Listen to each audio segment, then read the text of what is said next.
السلام علیکم ورحمۃ اللہ وبرکاتہ۔ محترم سامعین، خواتین و حضرات، اجالا چاندنی امید اسلامی چینل سے آپ کی خدمت میں ویڈیو لے کر حاضر ہوا ہوں۔ محترم سامعین، سورہ بقرہ کی ابتدائی آیات میں جو الف لام میم ذالک الکتاب لا ریب فیہ ھدی للمتقین سے شروع ہوتی ہے اور آگے وَأُولَئِکَ هُمُ الْمُفْلِحُونَ تک ان آیات کے اندر اللہ تبارک و تعالیٰ نے اسلام کے ارکان، اسلام کی اساس اور بنیادوں کے بارے میں تعلیم دی ہے، اور اس میں عقائد کا بھی ذکر ہے، ایمان باللہ کا، اس کے بعد نماز اور صدقات زکوٰۃ کا بیان ہے،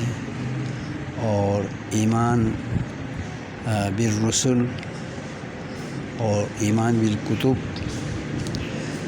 اور ایمان بالیوم الآخر کا ذکر ہے، اور اس میں صرف حج کا ذکر نہیں ہے اور روزے کا ذکر نہیں ہے۔ یہ اس وجہ سے ہے کہ مدنی زندگی کے اندر شروع دور کے احکامات کا ذکر کیا گیا ہے، جب ابھی روزے فرض نہیں ہوئے تھے اور حج فرض نہیں ہوا تھا، اس وقت یہ ابتدائی آیات نازل ہوئی تھیں۔ اس لیے ان آیات میں حج کا ذکر اور روزے کا ذکر نہیں ہے۔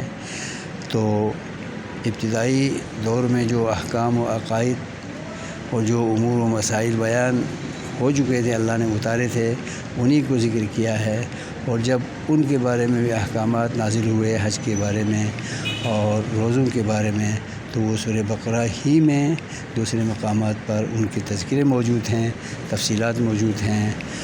اللہ تبارک و تعالیٰ نے کوئی مسئلہ، کوئی حکم، کوئی عقیدہ، کوئی اسلام کا پہلو باقی نہیں رکھا ہے جو قرآن میں مرکزی طور پر، اساسی طور پر بیان نہ فرمایا ہو۔ ہمیں تدبر و تفکر کی توفیق عطا فرمائے اور سمجھنے کی دلچسپی عطا فرمائے۔ آمین۔ السلام علیکم ورحمۃ اللہ وبرکاتہ۔